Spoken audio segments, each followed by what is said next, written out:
मेरे प्यारे देशवासियों, नमस्कार। कोरोना के खिलाफ लड़ाई में जनता कर्फ्यू से लेकर आज तक हम सभी भारतवासियों ने बहुत लंबा सफर तय किया है।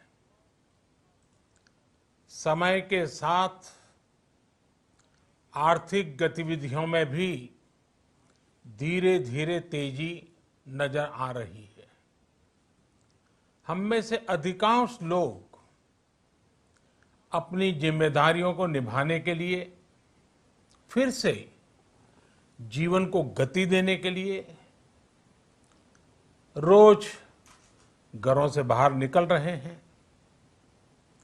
त्योहारों के इस मौसम में बाजारों में भी रौनक धीरे धीरे लौट रही है, लेकिन हमें ये भूलना नहीं है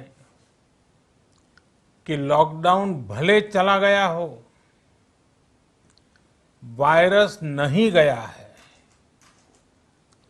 बीते 7-8 महीनों में प्रत्येक भारतीय के प्रयास से भारत आज जिस संभली हुई स्थिति में है, हमें उसे बिगड़ने नहीं देना है और अधिक सुधार करना है। आज देश में रिकवरी रेट अच्छी है, फैटेलिटी रेट कम है। भारत में जहां प्रति 10 लाख जनसंख्या पर करीब 5,500 लोगों को कोरोना हुआ है, वहीं अमेरिका और ब्राजील जैसे देशों में ये आंकड़ा 25,000 के करीब है। भारत में प्रति 10 लाख लोगों में मृत्यु दर 83 है, जबकि अमेरिका, ब्राजील, स्पेन, ब्रिटेन जैसे अनेक देशों में ये आंकड़ा 600 के पार है। दुनिया के साधन संपन्न देशों की तुलना में भारत अपने ज्यादा से ज्यादा नागरिकों का जीवन बचाने में सफल हो रहा है। आज हमारे देश में कोरोना मरीजों के लिए 90 लाख से ज्यादा बेड्स की सुविधा उपलब्ध है। 12,000 क्वारंटाइन सेंटर्स है। कोरोना टेस्टिंग की करीब 2,000 लैब्स काम कर रही है। देश में टेस्ट की संख्या जल्द ही 10 करोड़ के आंकड़े को पार कर जाएगी। कोविड महामारी के खिलाफ लड़ाई में टेस्ट की बढ़ती संख्या हमारी एक बड़ी ताकत रही है। सेवा परमो धर्म के मंत्र पर चलते हुए हमारे डॉक्टर, हमारे नर्सिस, हमारे हेल्थ वर्कर्स, हमारे सुरक्षाकर्मी और भी सेवा के भाव से काम करने वाले लोग इतनी बड़ी आबादी की निस्वार्थ सेवा कर रहे हैं। इन सभी प्रयासों के बीच ये समय लापरवाह होने का नहीं है। ये समय ये मान लेने का नहीं है कि कोरोना चला गया या फिर अब कोरोना से कोई खतरा नहीं है। हाल के दिनों में हम सब ने बहुत सी तस्वीरें, वीडियो देखे हैं जिनमें साफ दिखता है कि कई लोगों ने अब सावधानी बरतना या तो बंद कर दिया है या बहुत ढिलाई ले आए हैं।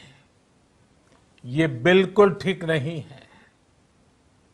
अगर आप लापरवाही बरत रहे हैं, बिना मास्क के बाहर निकल रहे हैं, तो आप अपने आप को, अपने परिवार को,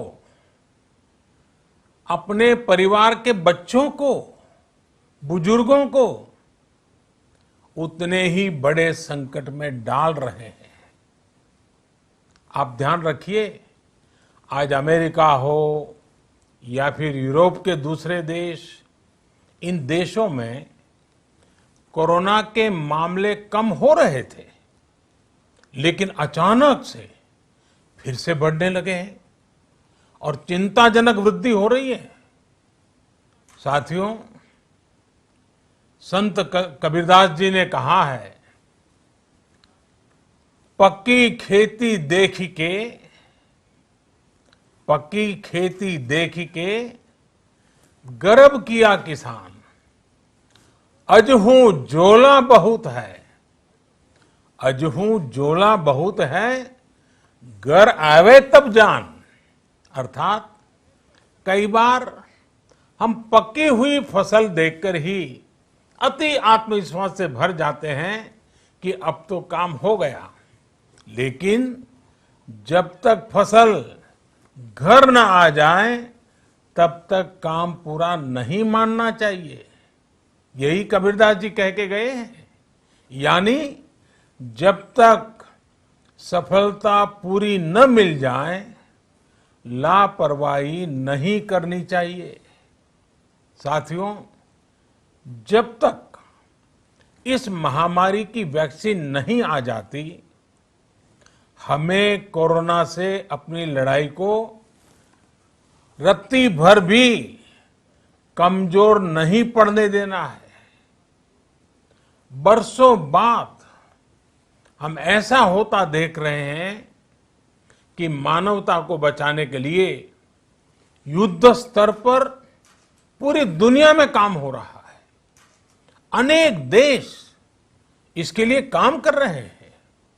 हमारे देश के वैज्ञानिक भी वैक्सीन के लिए जी जान से जुटे हैं। भारत में अभी कोरोना की कई वैक्सीन पर काम चल रहा है।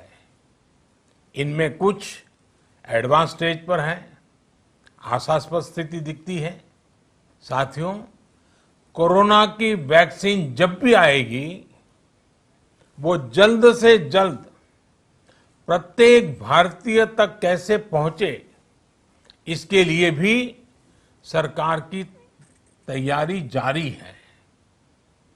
एक एक नागरिक तक वैक्सीन पहुंचे, इसके लिए तेजी से काम हो रहा है। साथियों, रामचरितमानस में बहुत ही शिक्षाप्रद बातें हैं, सीखने जैसी बातें हैं, लेकिन साथ साथ अनेक प्रकार की चेतावनियां भी हैं। जैसे रामचरितमानस में बहुत बड़ी बात कही गई है, रिपु रुज पावक पाप।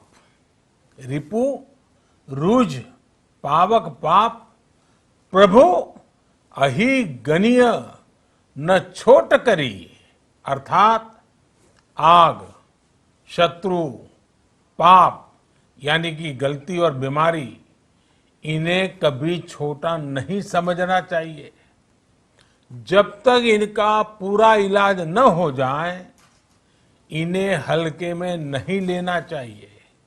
इसलिए याद रखिए, जब तक दवाई नहीं, तब तक ढिलाई नहीं।